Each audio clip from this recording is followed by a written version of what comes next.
It's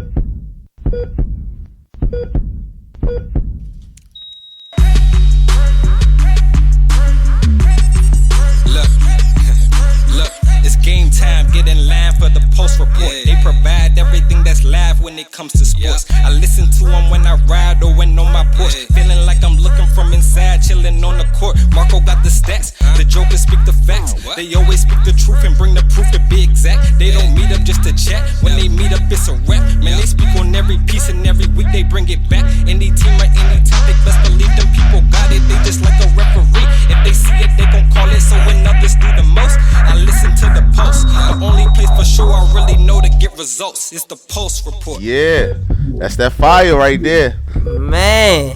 Hey, we got something. I told y'all we had something new for y'all right there, man. Shout out to our new theme song. You know what I'm saying? Hopefully you guys enjoyed that. We're gonna have a link for the full length of the song.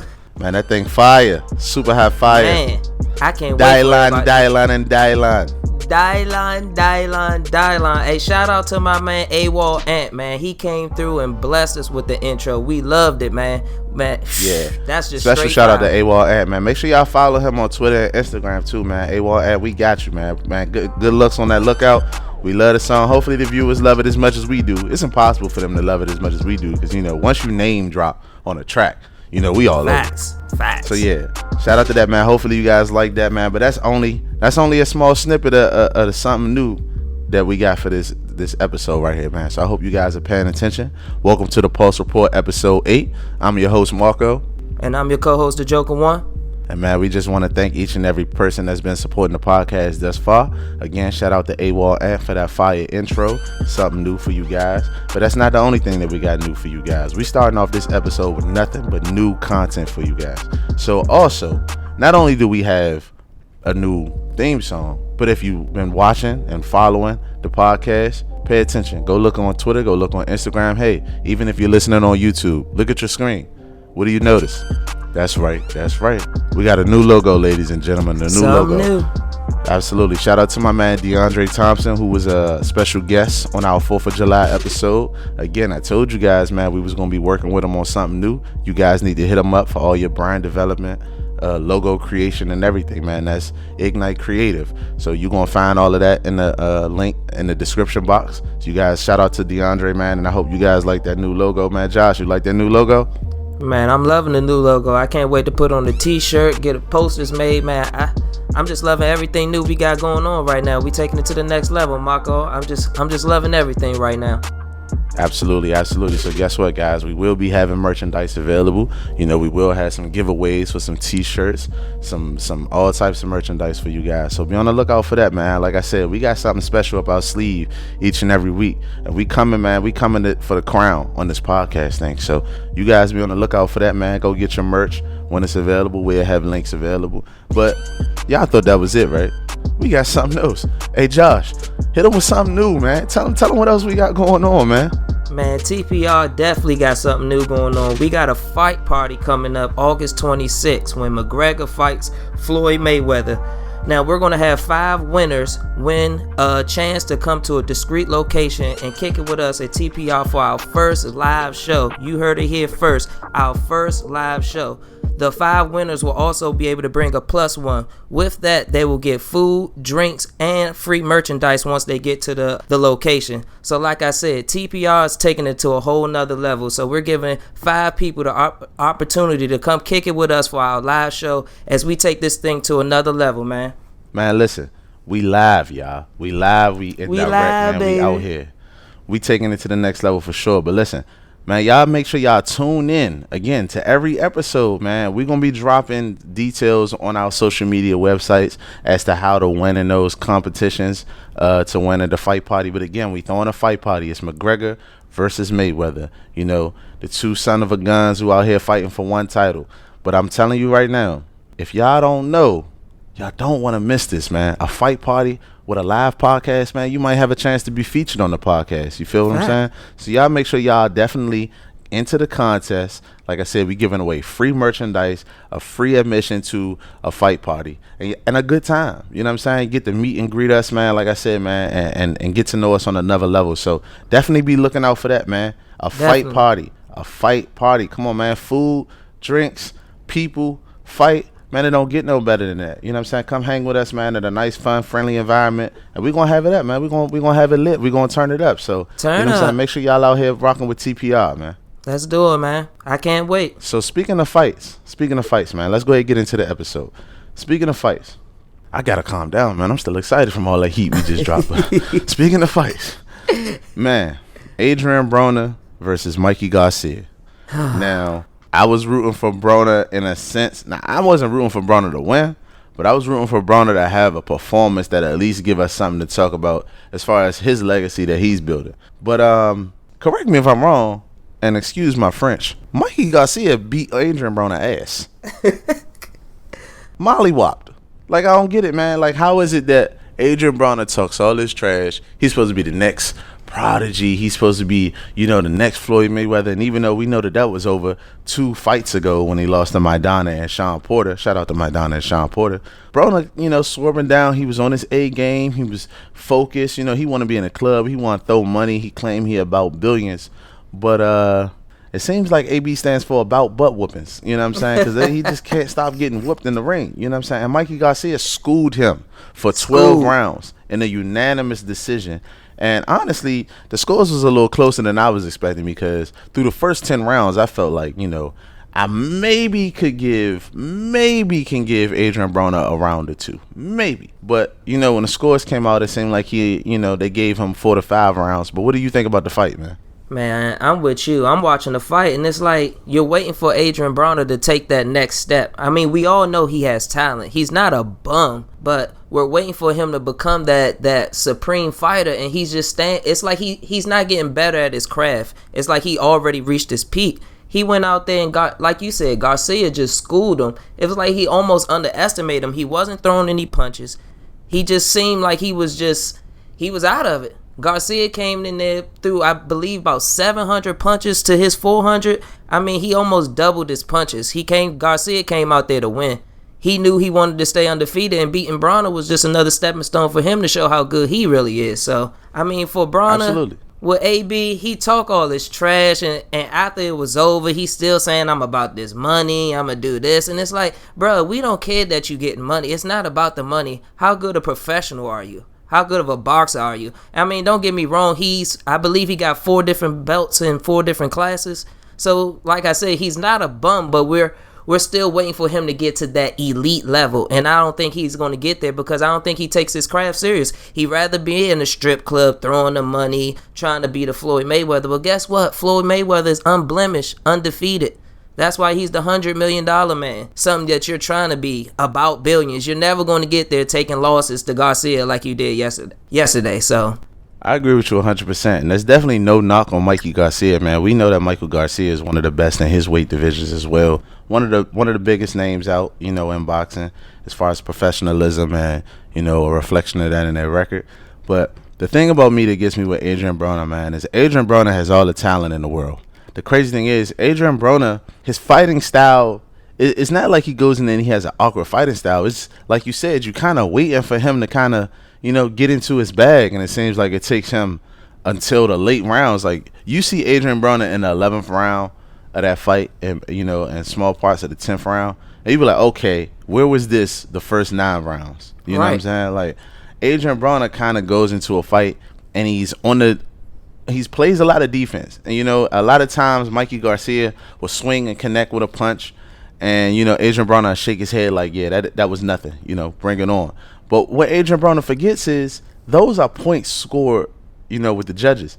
If you're not going to knock Mikey Garcia out, then you, for 10 rounds, keep shaking your head saying, okay, that was nothing. That's playing in Mikey Garcia's favor. Mikey Garcia didn't knock you out. He clipped him a couple times that woke him up. But the one thing I was most impressed with was how Mikey Garcia decided to go to the body in the fight. Mikey Garcia isn't really known as a body puncher, but Adrian Broner was protecting his face so much that he left his body wide open. And I mean, like you said, he outpunched him by 700. He had 700 plus punches, and Broner only had 400 on the dot. You know what I'm saying? So if we know who the aggressor was in the fight, the problem is Adrian Broner wasn't really getting any clean punches in, and when he was, it was a little too late in the fight. Like, he tried to win the latter rounds, but the fight was over by then. And I just think, It was already over. You know, I'm not saying that you got to stay out the strip clubs. I mean, you should be, but you know, if you want to do that, cool. But you can't be in the ring and be this guy that's underperforming every time. We don't want to see that, man. You know, you want to be AB, you want to be the next big thing. You're not even a pay-per-view fighter anymore. You know what I'm saying? Like, let's just call a spade a spade. Now, I know what they're going to do. They're going to do what they always do with fighters like Adrian Broner. They're going to give him a scrub, right? To beat up on. You know, he's gonna be feeling himself, talking about he the best, he back. You know, he want this person, he want that person, and then that person's gonna beat him as well. And it sucks because now he only has 3 losses, right? But with these 3 losses in 36 fights, you got 3 losses, and look how we talking about you. That lets you know how you've been performing lately, man. Adrian Broner, I don't know if you're listening to the podcast, but you should be, since you know we dropping all this fire today. Fire. I wish you the best of luck. You know what I'm saying? Honestly, no, I don't. That's a lie. Because you put yourself in this position. I can't root for you. I don't wish you nothing but the worst right now because you earned it. Honestly. Shout out to Mikey Garcia. Mikey Garcia like a true champion. But that wasn't the only fight that happened last night. Not at all. John Jones. The baddest man on the planet. John Jones decided that he was going to go on the octagon last night and do what he's known for doing. John Jones went out there and Daniel Cormier got his ass beat. I'm sorry. I know I'm dropping the A-bomb today, but that's the only way to describe it. It's necessary. It's necessary. So what did you think about that fight, man? That thing in the octagon. First and foremost, let me say this. Again, I've said this before, but let me say it one more time. I promise you guys, I think I'm a tough guy. I really do. I think a lot of people are tough guys. But the one thing I think that a lot of people won't do, including myself, is get in that octagon. That is a scary place to be, man. I've been in some bad predicaments. It's real in there. And I felt like it was a scary situation. But I don't think anything would compare to being in the octagon with a guy that could literally punch you unconscious. And that's the only way, basically, to win the fight. You know what I'm saying? With a referee. So I think that that's very scary.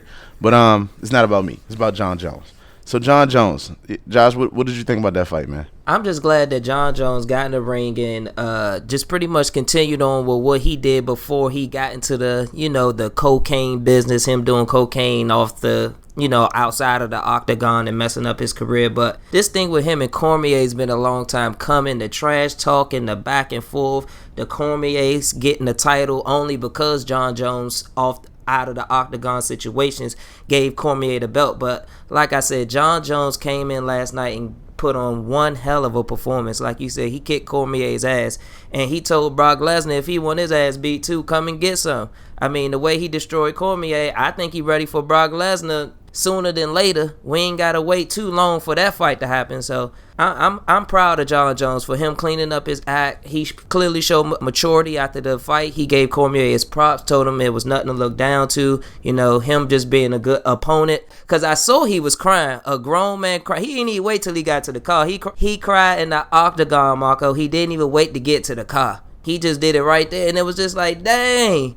You just was fighting. You was a big tough boy just not too long ago. Now you in the ring crying. So John Jones definitely went out and did this thing, and I'm glad to see him back. He the baddest man on the planet. I honestly wish he could fight McGregor. That would be a nice match, but McGregor just too little for him. So speaking to the Cormier Jones fight, man, if you guys didn't see it or if you guys don't fight UFC, you missed a very entertaining match. John Jones decided that he was going to kick this man his temple, and honestly, he knocked blood, sweat, tears, and memories out of this dude. Dude was so dazed, he did like a whole 360. And, once John Jones seen that, he was in full attack mode. He got him on the canvas, and he literally started to beat this man's head into the canvas until the referee stopped it, which resulted in the win for John Jones. But like you said, let's touch on this. Now, again, I said that I'm a tough guy, but I won't step into that ring. But if you're going to step into the octagon, you can't be in there crying.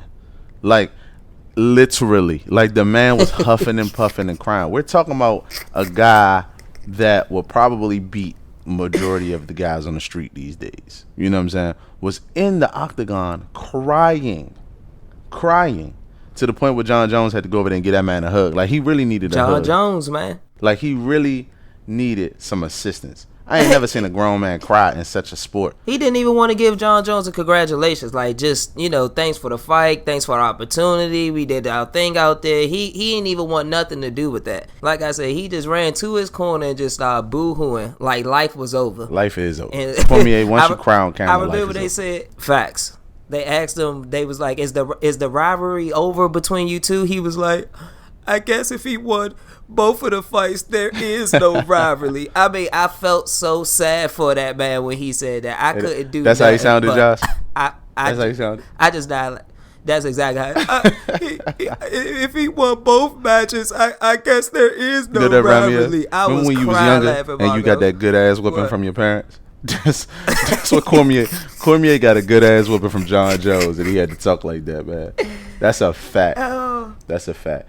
Oh man. Hey, salute John Jones. And man. I'm going to bring John Jones back up real quick, but I want to touch on something really quick. I noticed you said something about, the whole cocaine situation and all that. Did you get a chance to check the Lamar Odom interview out? I didn't hear all of it, but I heard bits and pieces of it. Man, Lamar Odom was going through it. He really was, man. And shout out to Lamar Odom. We all have our demons that we deal with, and some of us choose to deal with it in a different way than others. But I will say, man, for one, I'm proud of Lamar Odom for coming out and having that type of conversation with the public, because, a lot of us, we get it misconstrued. So, people go through situations and struggles, man, and they deal with it in different ways. But I'm happy to see that Lamar Odom is doing better. As a Lakers fan, diehard Lakers fan, I was concerned about Lamar Odom myself, and I'm just happy to hear that he's doing good. He admitted to doing cocaine every single day. It was a Every touching second interview. that he had. Yeah, Every free second that he had, I was like, Jesus. This man that was was tough to listen to, man. But Lamar Odom, man, shout out to you, man, for getting yourself together. And I was saying that to say, ladies and gentlemen, if you were going through anything, anything in life, you don't got to go to the extreme to deal with it. You know what I'm saying? Talk to somebody, seek some type of help. You know what I'm saying? Because life is too short for you to kind of give it away or even make it shorter, by resorting to some of these drug usage and any other extremity. Like, we play a lot on the podcast, but just a quick, real moment. You know what I'm saying? If you're going through something, if you're going through any everyday struggle, man, talk to somebody, seek some type of help. Don't resort to drugs and stuff like that, man. Kids, stay off drugs, stay in school. That's coming straight from TPR. You feel what I'm saying? So, yeah, I just wanted to say that, man. Shout out to Lamar Odom, man. But back to John Jones, or should I say, let's transition from John Jones. If people don't know who John Jones is, he's actually the brother of Chandler Jones, who used to play with the New England Patriots, but is now a member of the Arizona Cardinals and has been for the last 2 years. Speaking of the Arizona Cardinals, they will be playing on Thursday. So if you guys are listening to this, know that football is back. Football's back, baby. Football is back. America's greatest sport is back. It's that time. The Hall of Fame game will it. take place on Thursday, August the 3rd. Arizona versus Dallas. I will say this. If you don't know, the Hall of Fame game is not a game that you really want to be entertained with, because more than likely no superstars are going to play in it. Carson Palmer and Larry Fitzgerald has already made it known that they will not be playing in that game. I don't expect to see many of the starters from either team to really play in that game, but nonetheless, football is back. It's back, baby. Absolutely. And following the next week, that's when the preseason will officially kick off. We'll have a couple of games each day. So I hope you guys are ready to tune into some football, man, because I know, much like everyone else, man, it's felt like a drought. After the Super Bowl, you have a little bit of NBA and then it's over.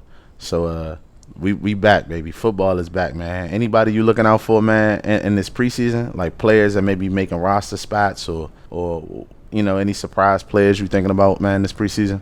Honestly, I'm not looking for any surprise players. I'm just looking to see what my mob gonna do to Oakland Raiders. Derek Carr's coming back from the broken leg.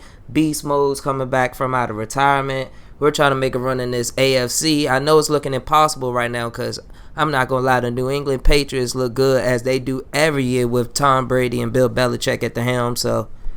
And Pittsburgh's still out there with Ben Roethlisberger, Le'Veon. Even though Le'Veon having his situation, trying to get running back and second-tier receiver money. I don't know how that's going to work out.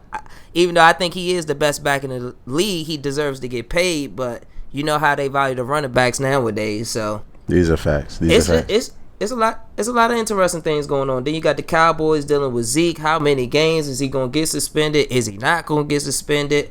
Aaron Rodgers is always a good story. I just can't wait, man. The NFL is just back, man. So many stories and so many things I'm looking forward to. Like I said, I'm just hoping my Raiders, we get back in a good winning situation like last year and pretty much duplicate what we did, except have a better finish with Derek Carr standing upright. Right. And we all know, man, with the NFL, it always comes controversy. The Chargers moving to LA as well, I think has been a story that hasn't been talked about as much. I heard you mention the Le'Veon Bell situation with his contract. And we have another superstar in the NFL who's actually, made his contract something to be talked about, and that's Odell Beckham Jr.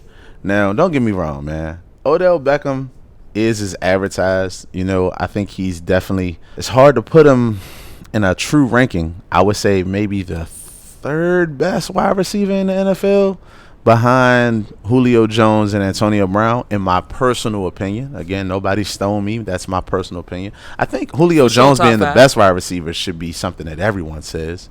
But, it's preference. It's a preference situation. But I think Odell Beckham is the third best wide receiver in the NFL. And Odell Beckham has made it known that not only does he feel like he's being paid pennies and crumbs, which he is because of the contract he signed before he became Odell Beckham to the world.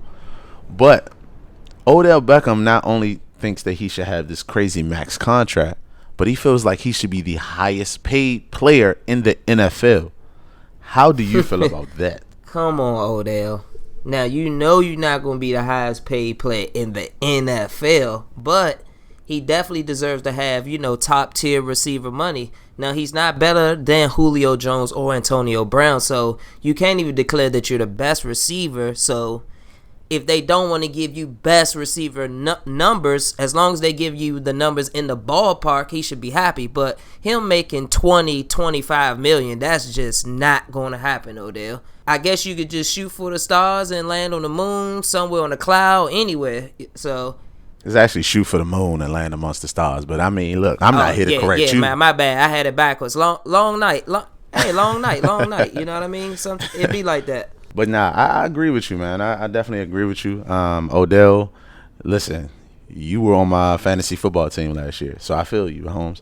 I feel you. I feel like it's tough. It's a tough situation to be in because in the regular season, Eli Manning really sucks. He really sucks.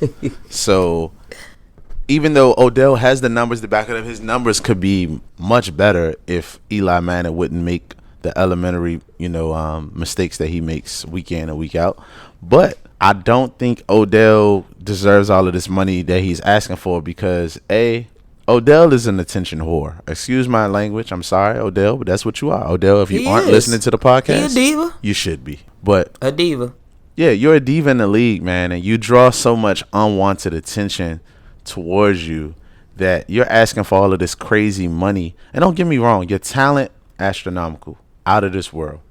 I believe in you as a wide receiver. But again, I don't feel like you've done the work of a Julio Jones. You haven't done the work of a Antonio Brown. And quite frankly, I don't think you're better than either one of them. And in the most important game of last year, you look like trash, to be honest with you. The whole receiving corps did. The one game that Eli Manning came to play in the playoffs, you guys as a receiving corps, and you as the leader of those receivers, you look like trash. And now you have Brandon Marshall lined up on the other side of you. And I guess that should take some attention off of you. It should be. Brandon Marshall. Ain't no should be. That will be a problem. But he's still, a threat on the field. Got a lot of drops. I'm not sure, man, how that's going to play out. But it should free up Odell in certain situations, especially with Sterling Shepard out there as well. You got to remember, Brandon Marshall always been the number one receiver. Now he has the opportunity to be a number two where he's not being guarded by the best defender. He's getting checked guarded by the number two corner on the depth chart. So he'll have way better matchups versus what he had previously in his years with the Jets. Absolutely. And on the contrary, if he was matched up with a number one receiver, a number one corner, that means you're leaving your number two defensive back on Odell Beckham. So it works in their favor for sure. I'm hoping that Odell Beckham has a monstrous year, considering that he's asking for this money. And again, I do think he deserves more than what he's getting paid, but it's a sticky situation because that's the contract he was under before he became Odell Beckham to the world again. So I understand. It's sort of like the Steph Curry deal, right? Like Steph Curry was making crumbs. He was making less than like everybody in the starting five on his team by a long shot. And, you know, it was because he signed his extension before he became the Steph Curry that we knew him to be. So I understand the situation that Odell is in, but, you know, take a page out of Steph Curry book. Steph Curry didn't make a big deal out of it. You know what I'm saying? He waited for his payday to come. And before James Harden got his contract, Steph Curry had received the largest contract in NBA history. So, hey, Odell, shut up. You know, you might get your money when it's due. It's not going to change. But I do know, like, in football, they allow you to, like, reconstruct, like, your whole contract and things like that. Tom Brady has done it a lot. So maybe that's what he's trying to push for. I know Antonio Brown had a certain issue where he wanted more money and they got it to him on a holdout or something like that. So I'm assuming that's what Odell is doing. But Odell, if I'm you, just shut up, man. Let it go, and you're gonna get your due money. That's for sure. You're a superstar. You're probably the biggest name in the NFL right now globally. So hey, you know, just sit it out, man, and you'll get your money, man, in due time. You know, them NFL players, they feel as though they got to fight. Because let's just keep it 100. They are the lowest paid as far as what they do and how much of an input they put on their bodies, a toll that they put on their bodies. They are extremely underpaid. But, you know, Odell, like I said, Odell feels as though he just got to speak up for himself to get what he wants. He might not get what he wants, but he going to get something good. He going to be in the good to great category once this is all said and done. He definitely can't get what he wants, because if he want the most money ever by an NFL player, I'm sorry, Odell, you're not worth that. You haven't, and it's difficult from a wide receiver standpoint because you're not as responsible for a lot of things. You know, it's usually the quarterback. But Odell, you've done crazy things in a good way at that position, but you haven't done anything that has changed the game yet. You know, like, slow down a little bit, buddy. You've had a couple good years. You're not Randy Moss. You know what I'm saying? You didn't go out there and break the single season touchdown record. But again, I can't give him all of that blame because, you know, the guy that wears number 10 suck for the first 17 weeks of NFL football. I'm sorry. That's just the way it is. Giants fans, if you feel some type of way, so what? I don't care. Sue me. Actually, please don't try to sue me. I don't think you could actually sue me, but I don't have any money for you to sue me anyway. So please don't do that. But yeah, Eli, you got to step your game up, man. I do believe in Odell and his talent, much like Adrian Broner. All the talent in the world. Please don't waste it being a distraction by doing all these other things that has nothing to do with your craft, like fighting the kicking net and stuff like that. So Odell, I believe in you, part of the show, man. He just marketing himself. Like you said, he just want to find a way to make money outside of the NFL contracts because it's not much guaranteed with those. So I totally understand that. I believe he has the highest. Hitting on a kicking net isn't going to necessarily get you endorsements. I'm not sure what type of endorsements it just you're going to brings get from that. That's the unwarranted attention. Yeah, that's why it backfired when he hit it that one time and it actually hit him back in the face. That was hilarious. Yeah, that was hilarious. It was definitely a tie. The fight was a tie, or you can give the other hand to the kicking net, whichever one you want to do. But yeah, Odell, man, I believe in you, man. I think you're gonna get your money, and hopefully, you know, you'll be able to be where you want to be financially. Yeah, we looking forward to football. Before we get off the football subject, early Super Bowl predictions. Who you got? AFC, NFC, right now. Putting you on the spot. Right now, on the spot. On the spot, man. The NFC for me, honestly, is always a toss-up. There's so many good teams in the NFC that can beat each other. But I'm going to go out and say the Seahawks. I don't really have much to back that up with. But I just feel like when it's football and it's any given Sunday, man, I wouldn't bet against the Seahawks in the NFC. For the AFC, though, come on, man. Do we really have to talk about the AFC? Like, we've all said who we think going to the Super Bowl in the AFC. Who I think is going to win the Super Bowl. Raiders. The New England Patriots. What about you, though? Who do you got? My early prediction is New England from the AFC.